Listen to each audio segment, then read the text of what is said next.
So you guys are together. So happy together. And then we'll do a flip and dip. Hi, Betsy. Welcome. Hi, YouTube. I'm so glad you're here with me today. I apologize for being late. Canning. And I did all that food prep. And I've got the messiest kitchen you've ever seen.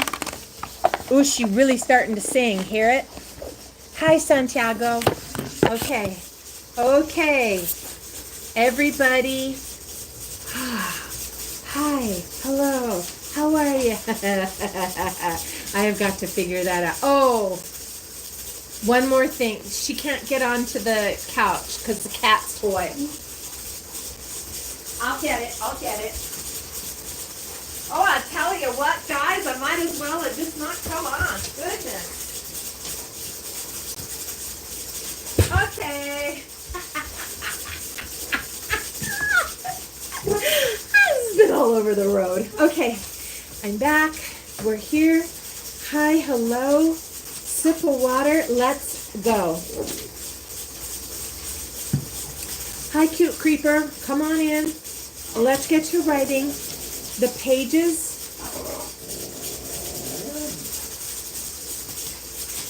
are posted. Let's start together. I will start at the beginning. YouTube, I brought a light for you. TikTok, you said no light. Look at that. Oh. Okay, yes, that helps you, YouTube. Thank you. Thank you for waiting. And my sincere apologies on not having the ducks in the row to be ready at 4. It was really important to me to get the canning done. That's the last load. Okay, here we go. We're going to start at the top. We'll read through. We have these solid 10 pages, so the challenge is we have got to trim the second act. We need to write the final 2 pages. Here's my plan. You let me know in the chat if you want to do something different. And that is, I think we should read through and write the last 2 and then go back and edit. Let's start at the beginning. Whenever I say that, I always feel like I can hear Julie Andrews in The Sound of Music. Let's start at the very beginning. A very good place to start. Interior apartment, hallway day. These pages are posted on YouTube. It's on the community page. And in TikTok, it's right there on the front of the profile page. A mid-30s, tall and lanky, unkempt postal worker, mailman Bob, carries an open and sloppy mailbag. He is sifting and reading through mail in his hand while walking down the hallway. Mailman Bob's finger presses the door buzzer multiple times and no one answers. Mailman Bob scratches his head and shifts the weight of his mailbag again, finger pressing the buzzer multiple times. He says, well, it's your lucky day because I got a bowling tournament and I am not waiting for a signature. The envelope is tucked inside the pieces of mail in his hands. Fade to black. We're interior apartment B. A tidy studio space, very organized. Every jot and tittle in its place. The paints are row by row in alphabetical order. The brushes are lined up from tall to small. Preston Peterson, a late 20-something artist and art student, doesn't hear the doorbell ringing or sense the vibrations from the doorbell as he is bouncing on his rebounder with eyes closed, slack body, and humming to himself. Interior apartment, hallway door B. Mailman Bob. Nope, no one here. No signature today. Bowling, here I come. Mailman Bob slips the envelope under the door of apartment B before sprinting out the apartment building hallway door into the bright, sunny day.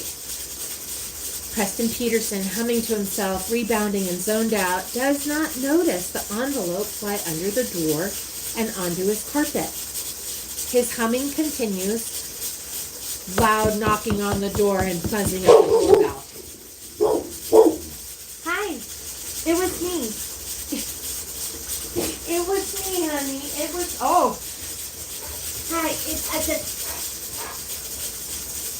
dog interruption. Hi, you're okay. Yes, it's coming. Yeah, it's nothing, honey. See? It was nothing. I'm sorry. I'm sorry.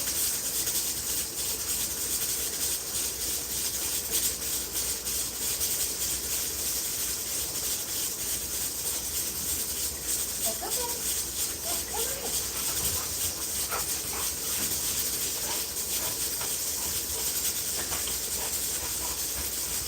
Oh my goodness. Oh my goodness.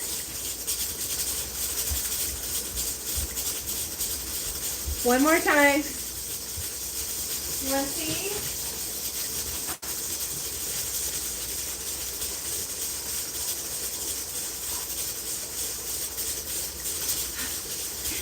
Hi. Just give her a minute. She needs to go. Look, I was reading and I knocked here. Hi, Lydia. Hi, Yield Chaser. I have orange or lemon bubble water is what I'm drinking.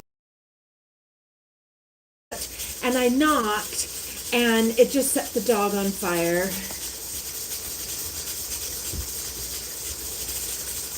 Okay, come on.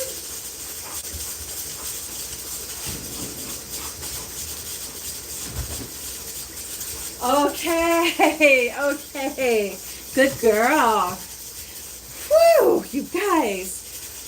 Okay, have some kibble or a cookie. I'll be with you in a minute. My goodness. Here we go. The script says, loud knocking on the door and buzzing of the doorbell. I don't dare do it again because she will just go off. You're gonna need, hold on. This won't hurt a bit. Let's put a little juice on ya. Better. Now, where were we? Scene 4. And it is apartment hallway door B. Fists are pounding on the door. A foot is tapping, and a large, partly polished blue thumbnail presses the doorbell repeatedly. Gil Davis, 30-something pro gamer who streams daily in battles and competitions for his gaming sponsor, 24 Hour Fitness, is banging on the door to no end. And Gil Davis says, now what would keep him so busy? He doesn't answer the door. Preston exhales sharp. Let us make this edit right now because we are going to wrap this one out. We're cutting back and forth. So it's interior.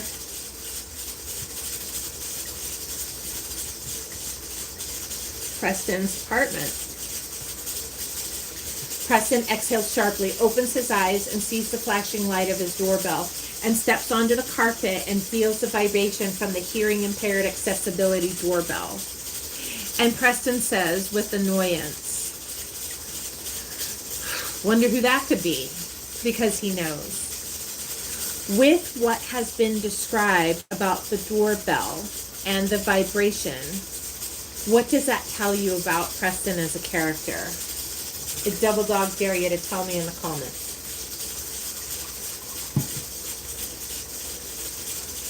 Back into the hallway, scene 6. Gil reaches for the secret hidden key on top of the door jamb, overstretching, and just as he reaches the key, the door flies open and he spills in. Scene 7. Inside Preston's studio, standing back and holding his apartment door wide open, Preston looks down as Gil somersaults forward onto the rug, snatching the envelope into his hand and ending up in a ta-da! Arms open position on one knee, holding the envelope up towards Preston. What do you think? Hi, everybody. Hi, Cooper. Come on in.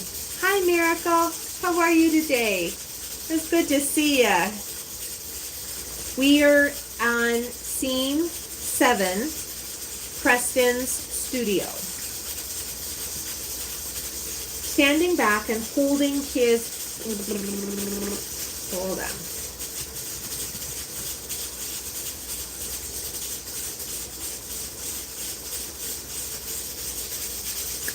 Okay.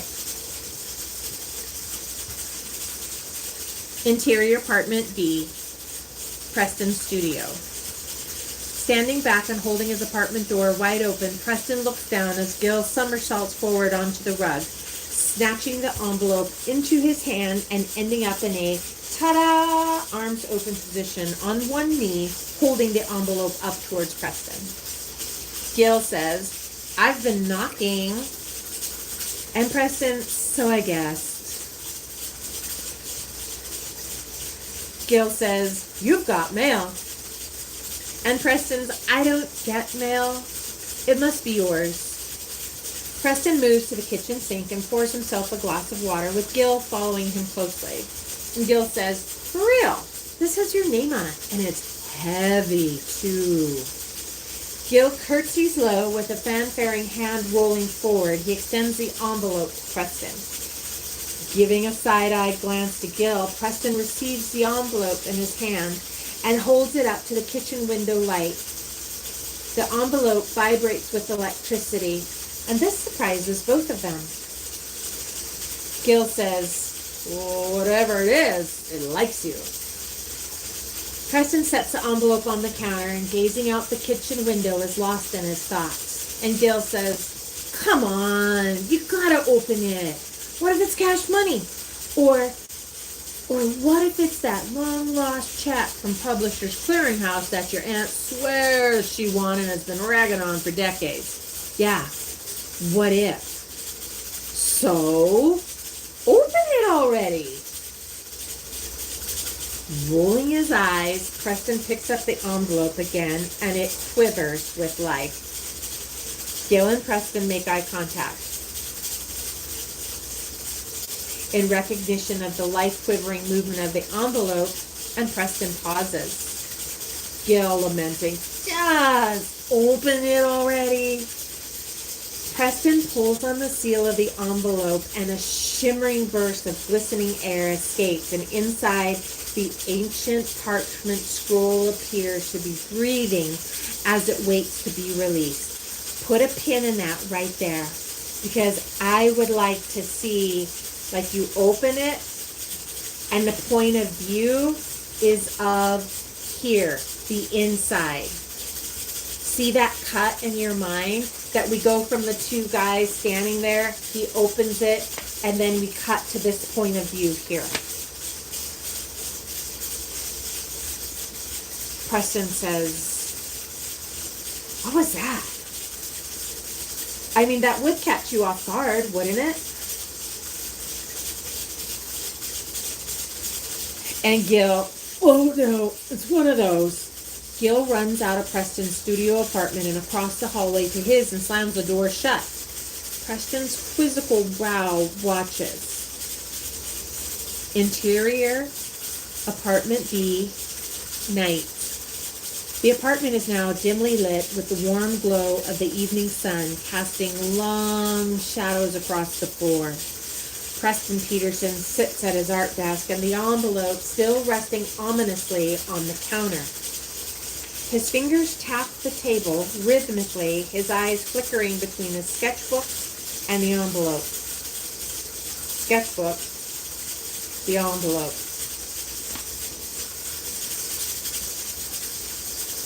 The apartment feels different now, as if the air itself is charged with great anticipation. Cut to Gil's apartment bathroom. Night. Gil Davis, standing in front of the bathroom mirror, splashes water on his face, and he stares at his reflection, a mix of curiosity and apprehension on his face. Gil says, what kind of envelope does that? This is getting too weird, even for me. He glances toward the bathroom door as if expecting something or someone to be there. After a deep breath, he exits the bathroom, heading back to Preston's studio. Cut to interior apartment B, living room night. The studio apartment door bursts open and Gil slides in. Gil says, "I'm back. Let's do this." Preston, now fully focused on the envelope, hesitates, his hand hovering just above it. He feels the vibrations of it quivering, but instead of fear, there's a deep sense of curiosity, almost like a silent beckoning. And Gil stands a few feet away, watching intently. Preston says, "What do you want?" And Preston's thoughts echo in his mind, and the envelope reacts to his internal question. The vibrations intensifying, almost as if trying to communicate with them. Gil watches the exchange, understanding only fragments of Preston's thoughts through the vibrations he feels in the room. And Gil says, "Dude, if you're not going to open it, maybe we should, I don't know, get rid of it. Remember, it's unsealed, but we haven't taken the insides out yet." Preston shakes his head, his curiosity outweighing his fear, and he reaches out again, his fingers grazing the edge of the envelope, and this time, it doesn't just quiver, it hums. Gil steps back, clearly unsettled, but too intrigued to leave. Preston says, "I have to know." And with that, Preston grips the envelope tightly and tears it out, revealing the ancient parchment inside. As he pulls it out, the humming grows louder, filling the apartment with an almost melodic tone. And Gil says, "What is that?"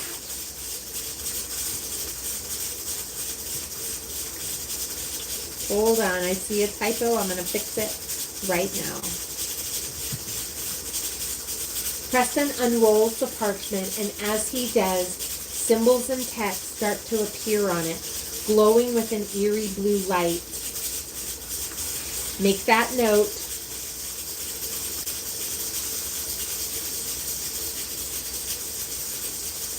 Symbols and text start to appear on it, glowing with an eerie blue light.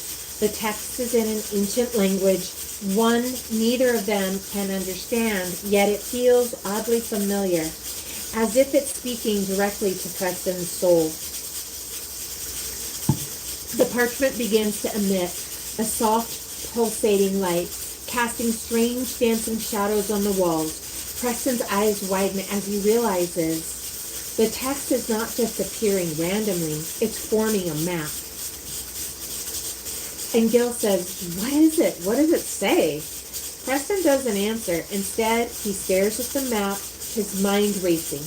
He sees a location marked with an X, a place he's never been but feels drawn to. I want to rewrite that, you guys. A place he's not been to in a long time but feels drawn to. The map pulses once more before the glowing fades, leaving behind the ancient symbols and a single word in English. Go. Preston says, "We need to go now." Now. And Gil's like, "Go where? What does it mean?" Preston points to the X on the map, and his expression is determined, as if a force greater than himself is compelling him to follow. Hi, John! Hi, YouTube. John's over in the TikTok. Hi, John. We are in the middle of reading through before hacking this bloated second act. And I was sharing at the beginning of the live that with my busy travel schedule this week, I'm going to do the noon workout tomorrow, and then I'm on the road as of Tuesday, and I don't know when I'll be on. It'll be like a mystery. Okay. Here we go. Preston nods, folding the parchment paper. Oh, wait, I'm sorry. Preston points to the X on the map, and his expression is determined, as if a force greater than himself is compelling him to follow the map's directions. And Gil's half joking, this better not be some wild goose chase, man. But I'm in. Preston nods, folding the parchment carefully and placing it back into the envelope. He grabs a backpack and quickly stuffs it with essentials. The air in the apartment feels charged with energy, as if something momentous is about to happen. I would put a pin in that right there, because how as we're watching, could that be accomplished? There is one very obvious way. Yeah, John, it's been busy, but it's a good thing. It's a good. Talk about busy. John, I've been canning all day. All day. It's so hot in here because the canner's been going since like 6 a.m. But if I didn't finish all of those root vegetables and jams, then it'd go bad while I'm gone. So I had to do it. Had to do it, YouTube. The music. The music. Whatever the score is, we'll be building it.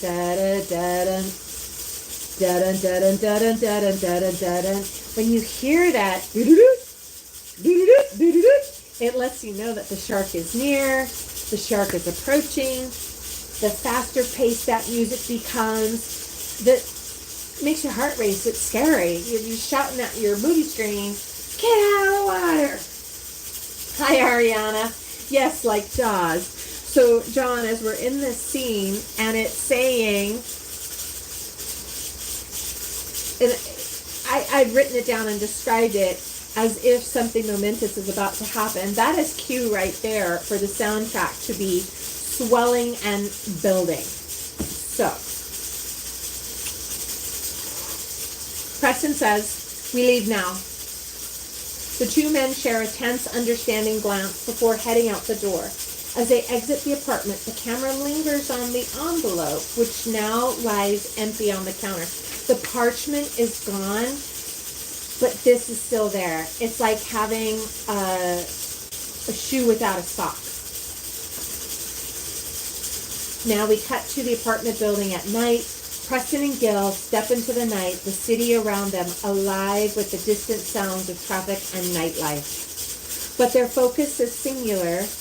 They're on a mission now, guided by an ancient map and an inexplicable force. As they walk away, the camera slowly pans up to the night sky, where a faint, glowing symbol appears. The same symbol that was on the parchment. It pulsates once before disappearing into the night. Scene 8, exterior the apartment building in the parking lot. Thank you, YouTube. Thank you, Lockjar. No parlez-vous français. No français. Preston tightens the backpack over his shoulders and connects the waist and chest straps. And Gil, whoa, you're really serious about this. Preston is, yes, I know where the X is. And Gil's like, do you mind letting me in on the secret? Preston, it's no secret. We've been there before. Gil's, yeah, well, I've been a lot of places, Preston. And Preston's like, what? How'd you ever leave your apartment? These two have been friends for a long time. Gil says, like you ever leave your apartment. Preston motions for the two of them to head out to the inky pitch-black trail winding through the forest before them. Gil's dirty sneakers with the broken but not tied laces are moving slowly behind Preston's tidy and polished sneakers. The scroll vibrates in the backpack. Preston and Gil pause. And Gil's like, dude, did you hear that? Preston signs, duh. The two keep advancing slowly forward in the dark towards the X on the map. The scroll vibrates stronger in the backpack, and Gil says, I think something's wrong.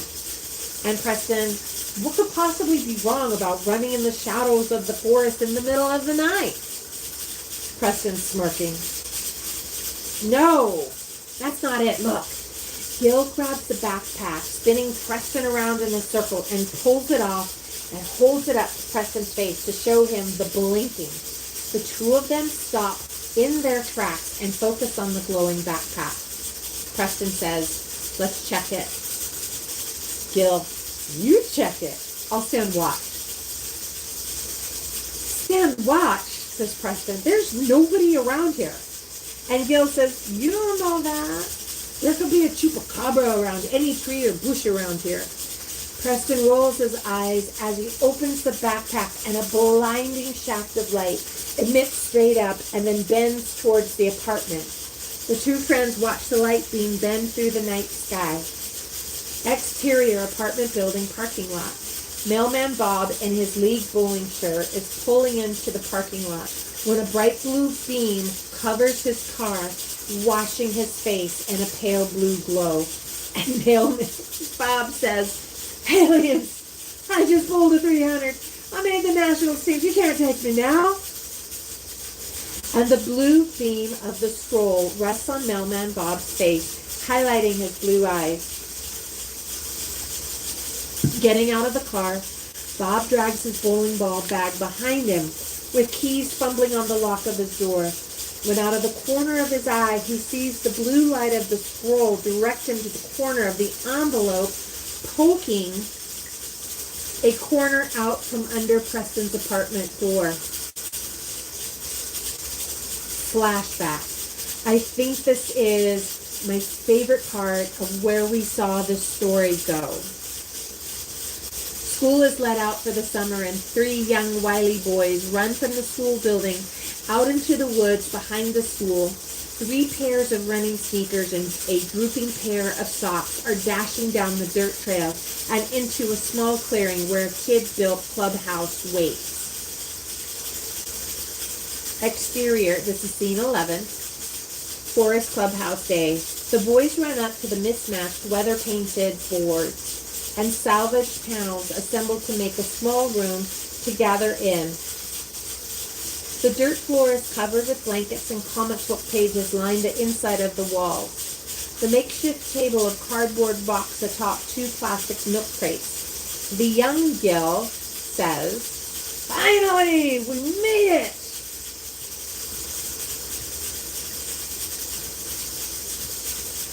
Gil leans down to tie his broken shoelace in another batch of knots. Young Bob, yes, no more school. Time to celebrate. Gil, bust out with the pop and Twinkies. As Gil and Bob are tossing the Twinkie box to one another and grabbing the yellow cakes, Gil taps Preston on the elbow and motions the box of Twinkies to him. Preston turns, smiles a weak smile, and takes the treat. Something's wrong.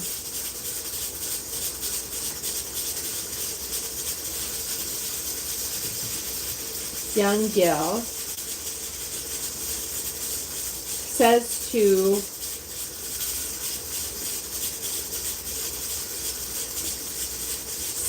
Preston,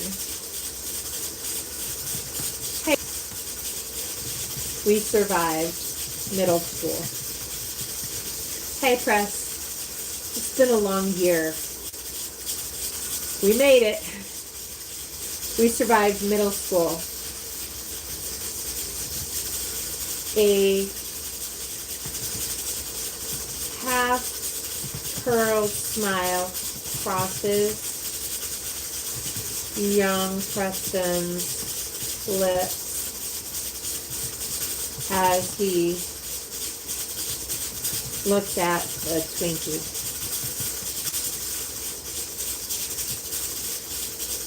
Young Gil says, I know you've survived a lot more than that this year. I want you to know I'm sorry. Tears well up in young Preston's eyes. Young Bob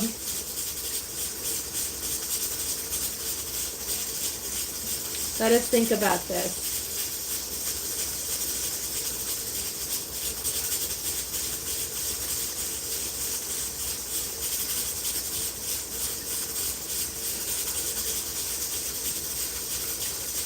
Hey, Press, you can always stay at my...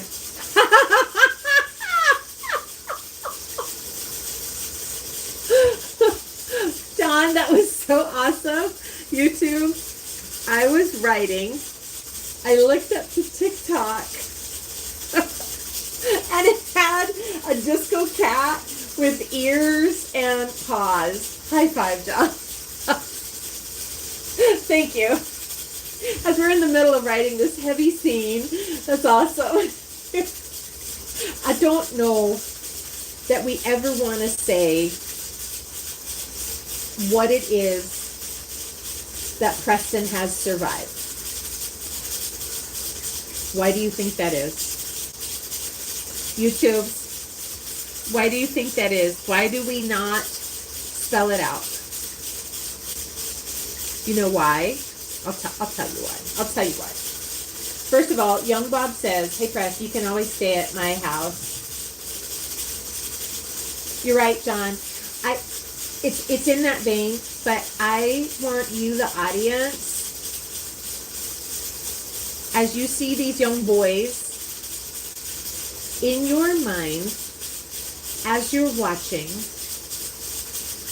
why does it say overheated? Is there too much? I am having a strange day, my friends. All of a sudden, is it the app? I don't know. Okay, I looked up, John, and I saw the cat. That was amazing. And then it's over here. I'm going to unplug it. I was charging at the same time. Oh, my eyeball. I'm telling a long story. Excuse me. And now I think I just rubbed lemon in my eye. Okay.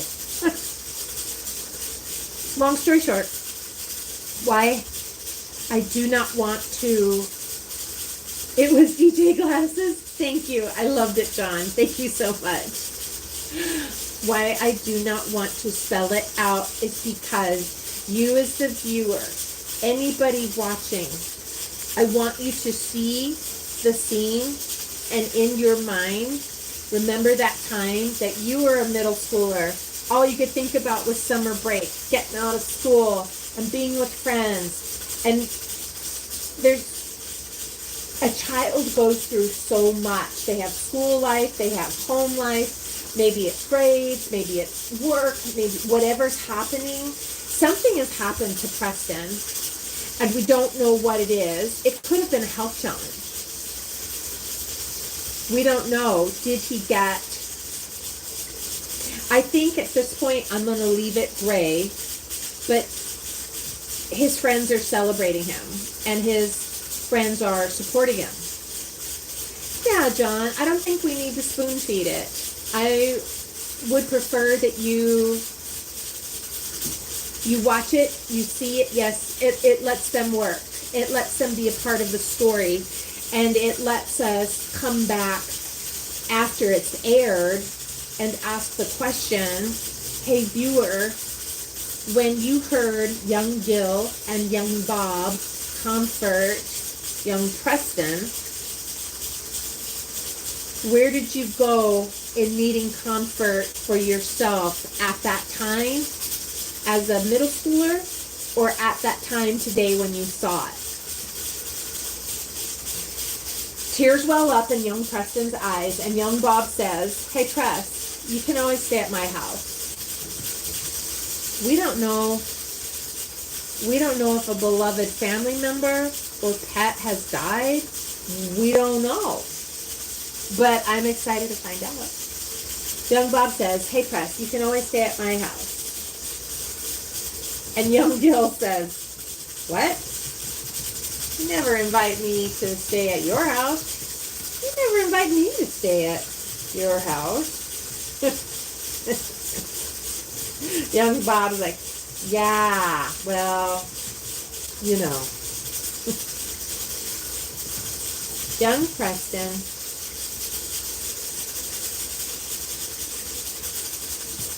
looking up from his unopened Twinkie, yellow cake, looking up from his young Preston, looking up from his unopened Twinkie, tears spilling over the edge of his eyes, sighing, thank you.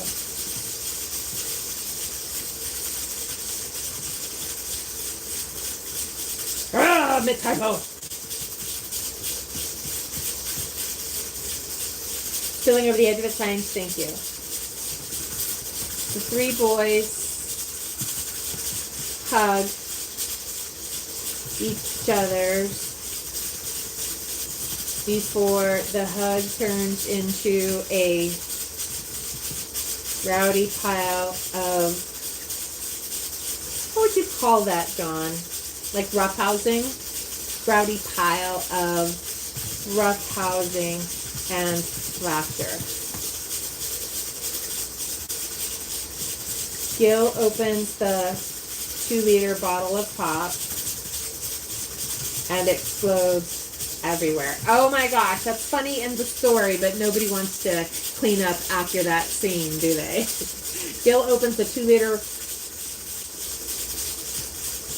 bottle of pop and it explodes everywhere. Young Bob. What would be a middle, not skibbity riz, what is a young middle school slang? Let's look it up. Middle school slang for you doofus. Okay, anybody, drop it in the chat if you know.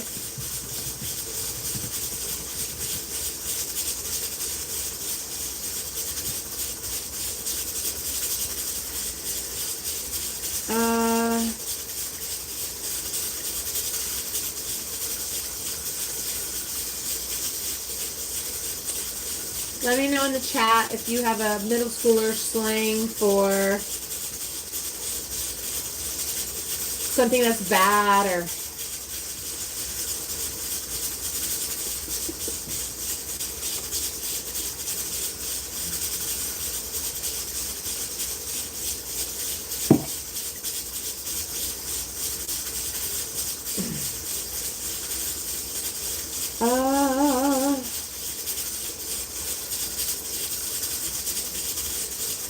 bussin'.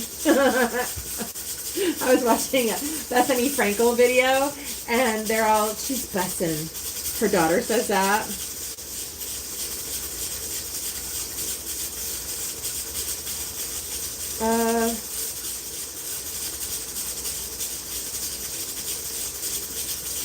Okay.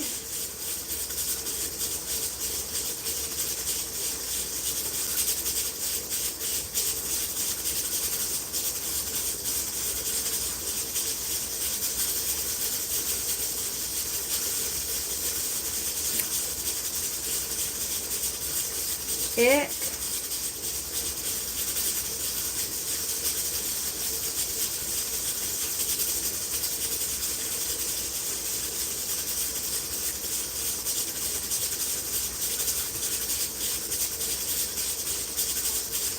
Oh, you know what? As we're looking for it here, it actually does say skibbity riz. I don't know if we want to go there. Should we? Well, let's put it in.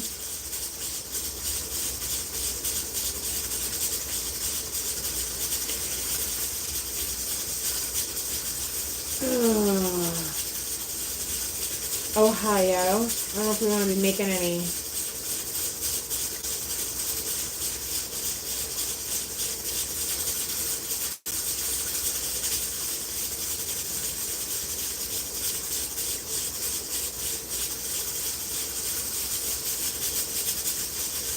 Okay.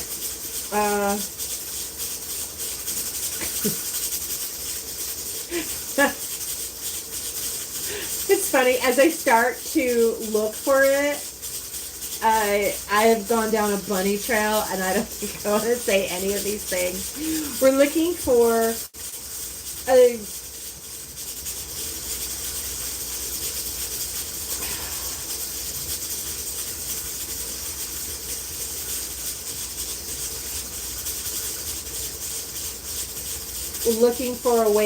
trendy word to say bad. Gil opens the 2-liter bottles of pop and it explodes everywhere. We want young Bob to say, so Ohio. Hi, John. How are you? John Wright the Third.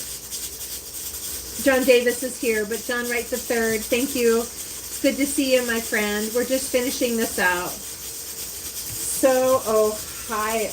It doesn't fit. You know why it doesn't fit? Because that would be a middle schooler now instead of a flashback to, we have to ask it. Here's what we asked. 1980s middle school slang. Let's see what the internet gives us. Pigeon. Okay. Radical chill, bod, bad, duh. Gag me with a spoon. Gnarly.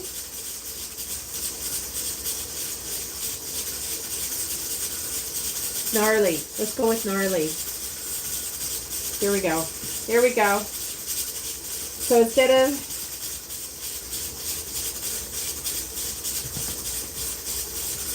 young Bob says to Gil, that's so gnarly. And just like that, we have rounded it out.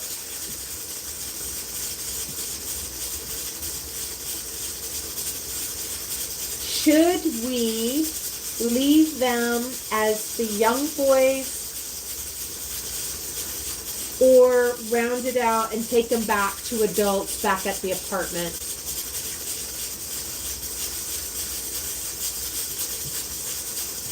I think we will. 3 boys hug each other before the hug turns into a rowdy pile of roughhousing and laughter. Gil opens the 2-liter bottle of pop and it explodes everywhere. That's so gnarly. On the far corner of the wall, hidden in plain sight in the comic book page, on the far corner of the wall, hidden in plain sight in the comic page wallpaper, is the small glowing blue symbol. We're going to take them home. Symbol from the map.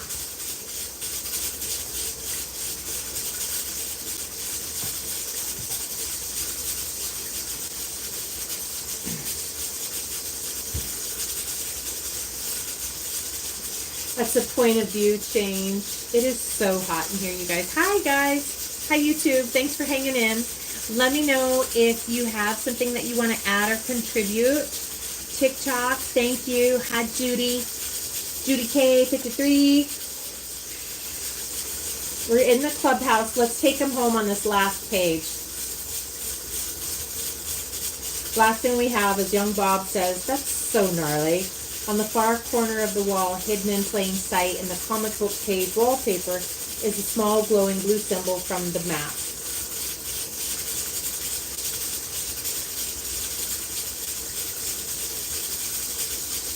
Exterior, let's take them back.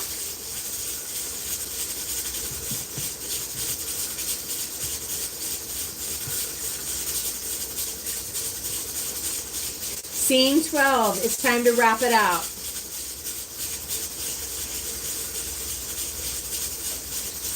Forest trail, night. Who planned a night? Forest trail, night.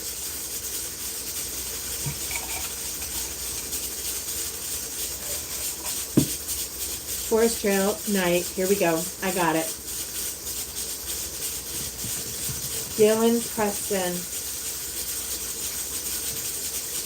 come into the clearing, into the forest clearing where the remnants of the old clubhouse still stand. Remnants. Spelled it wrong. Gil and Preston come into the forest clearing where the remnants of the old clubhouse still stand.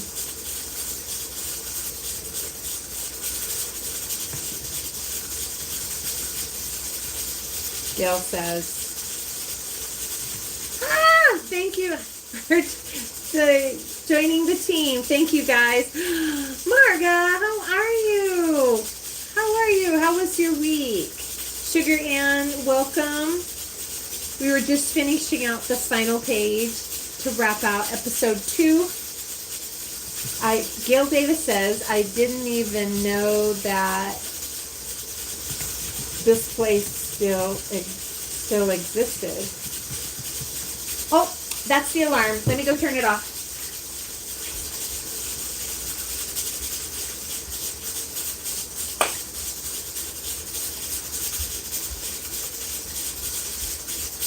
Okay, thank goodness the very last batch is done. You'll still hear it.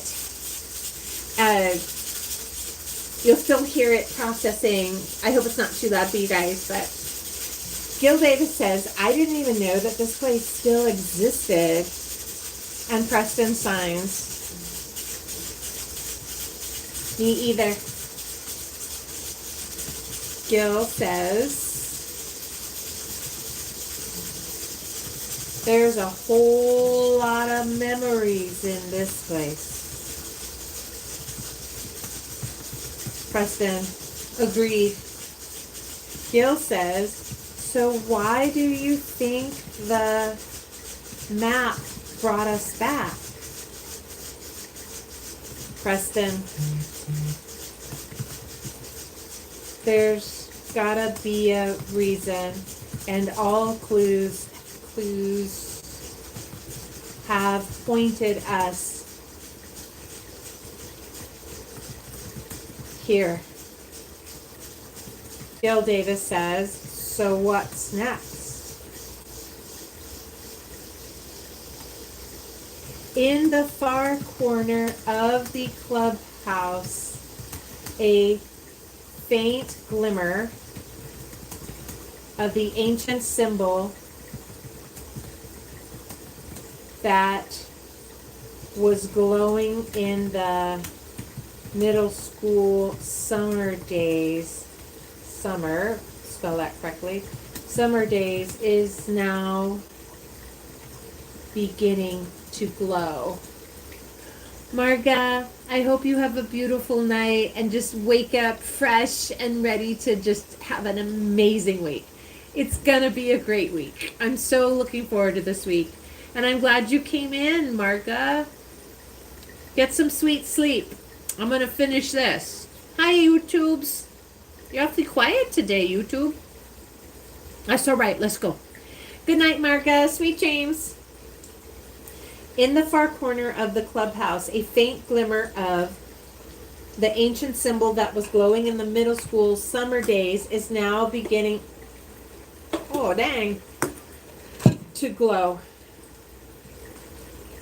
Gil, what was that? Did you hear that? Preston rolls his eyes. Like, what? Did you really just say that?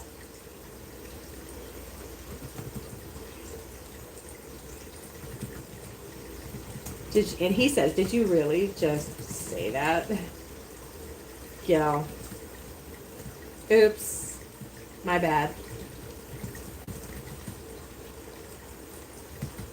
Footsteps running are getting louder. Suddenly,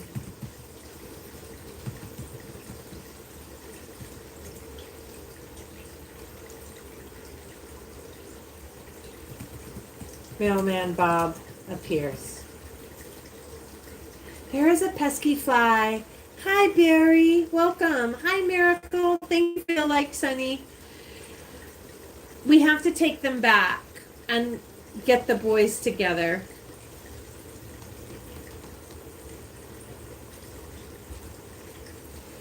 We have Preston says, did you really just say that? And Gil, oops, my bad. Footsteps running are getting louder. Suddenly, let's go with a figure appears. A human figure. Let's say a tall, lanky figure appears in a growing shadow. When I write that, hi Booney, welcome, come on in, Barry. When I say a tall, lanky figure appears in a growing shadow, see it like, whoa, like that, growing in the shadow. And Mailman Bob says, whoa, I can't believe this is still here. And Gil says, I can't believe you are here.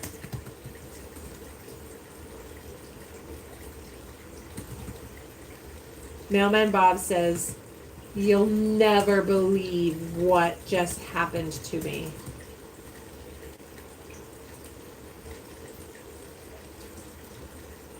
Preston and Gil say, try us, because they already know.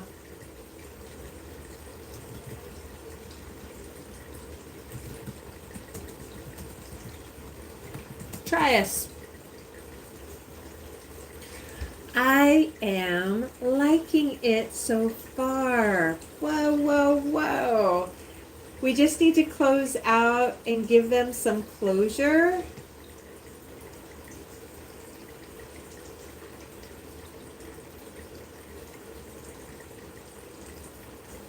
This last scene, let's just read through it real quick. Scene 12, exterior forest trail, night.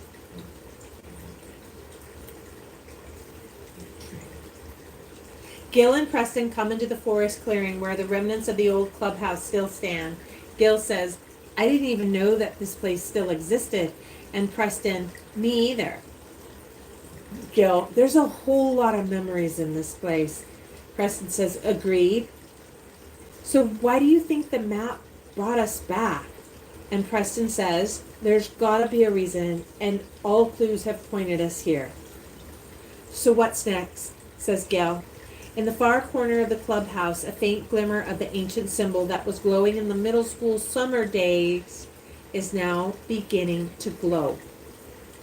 Gil says, what was that? Did you hear that?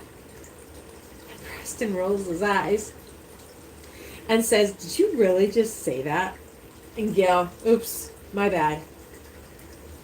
Footsteps running are getting louder, and suddenly a tall, lanky figure appears in a growing shadow. Mailman Bob says, whoa, I can't believe this is still here.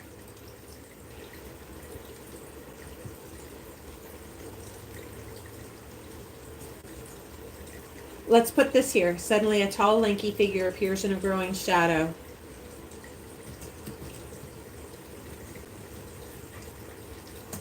And scares Preston and Gil.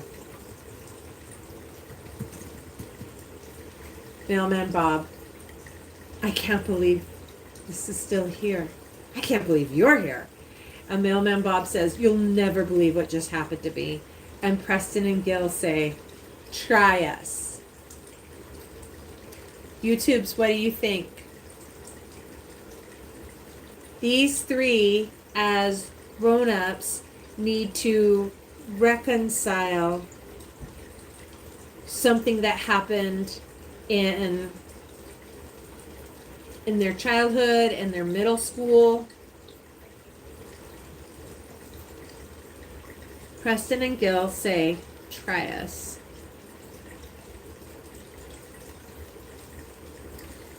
We're gonna just go ahead and do one more scene. because we have them standing outside of their clubhouse. Let's take them inside the clubhouse.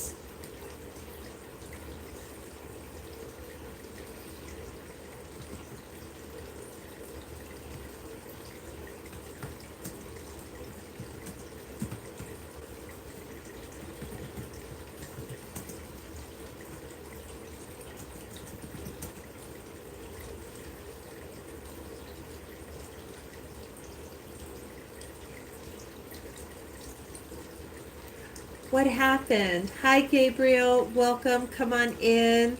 Miracle, what do you think happened to them? And what do they need to reconcile? As grown-ups, they've been brought back to their clubhouse, and the envelope is what brought them together. Something key that's happening is the envelope mailman Bob has when it got left behind. The parchment, the scroll, is in the hands of Preston and Gil. Where and how should we take them and finish this scene? I think I need to print it out. Like, look, this was a script for a commercial, so I have it shot by shot printed out. Sometimes I think it helps to see it like this. So before, I don't think we'll edit, see the bloated second act. I don't think we'll edit that tonight together. Forgive me. If you have ideas, send them to me. I think I just want to finish out what happens, their reconciliation. And then I will print it and hi Wes, print it and travel with it. Do you have some ideas? Does it feel Stand By Me? It does a little bit. A little bit. I can smell the food in the canner. It smells so good. I have so many dishes to do from canning all day. Hi, Joni. Welcome. Come on in. Sorry, did you see me like jump ship there? That's not you. That's me. Hi, Cinematic Magic Tea. We're just finishing out the scene. This is our final scene. The boys are back at the clubhouse. They're grown men now. And hi, Josie. And it's time to, they've grown apart as adults. And it's time for them to figure out the next step for themselves. Hi Vegas, how are you? Hi Victoria, Team Angela too, welcome. Chris, hello YouTubes. You're so quiet tonight, YouTubes. Is there something going on that I don't know about? I mean, it's okay if there is.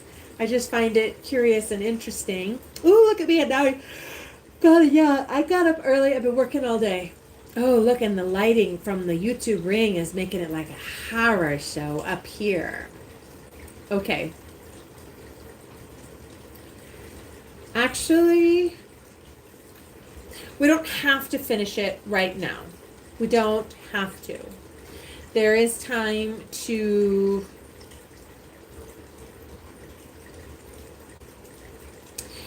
I think this is important, and I think there's time to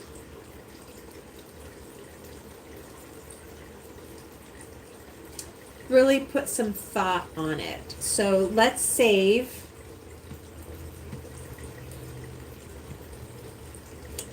Saving things to know.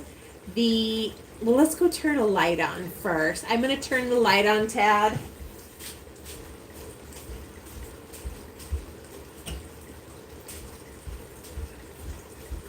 Okay, I'm back. Hi, YouTubes. And here's my thought. Let's leave it here. I had wanted to do more editing, but I'm looking at the time, and excuse me, I like what we have. I feel like let's just let it lie. I am going to print it and travel with it, and I will do the editing then.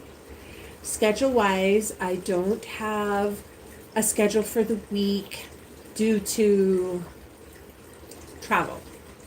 We will be on. In fact, let me open up.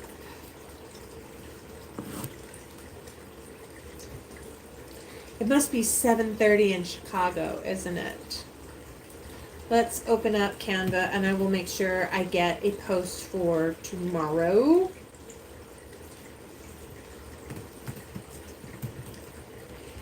And go ahead and catch me up. What's going on with you guys? How are you? Do you want to play one quick round of flip and dip before we go? This has been a strange writing session. It was very disjointed because there was so many other things going on. Ooh, look at me. Forgive me. I'm getting tired.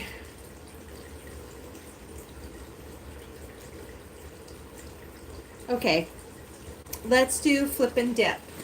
Please put in the chat a number between 1 and 365. Put a number in the chat between 1 and 365. And I will get that page for you.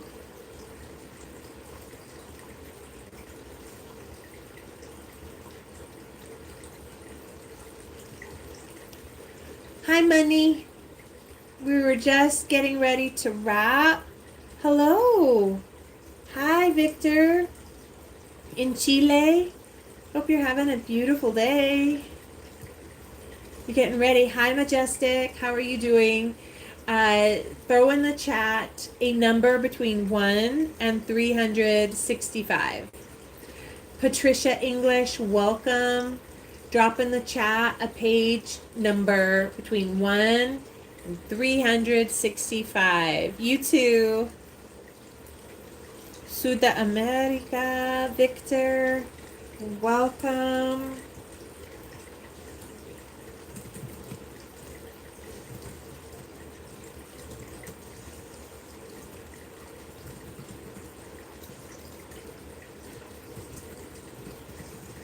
Okay, I have got the schedule post ready.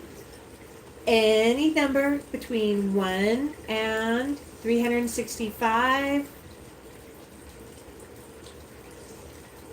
And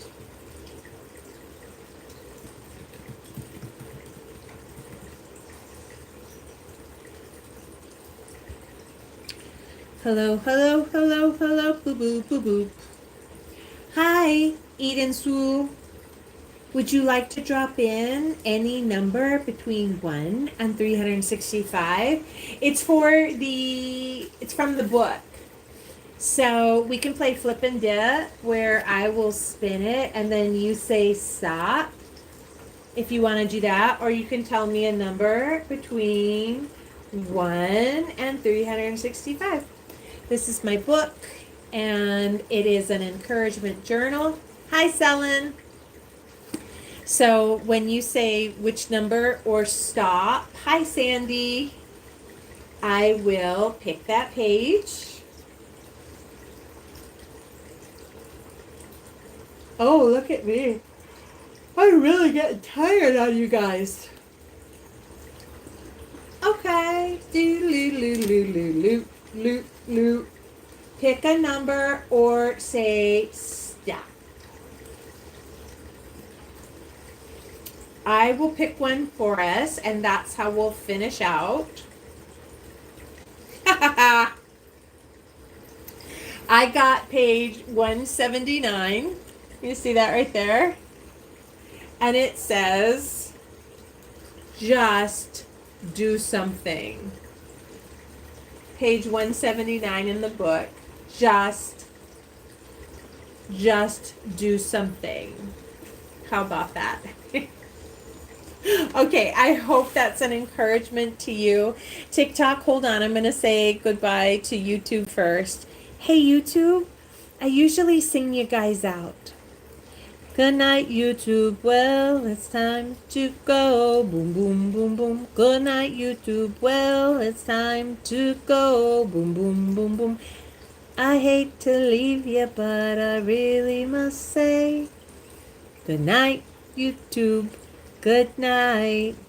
Thank you so much for joining me, and I will see you in the next live, which, being Ned Ryerson, we don't know exactly what time or day that is due to my traveling, but I promise I will come on live, and we will write again together.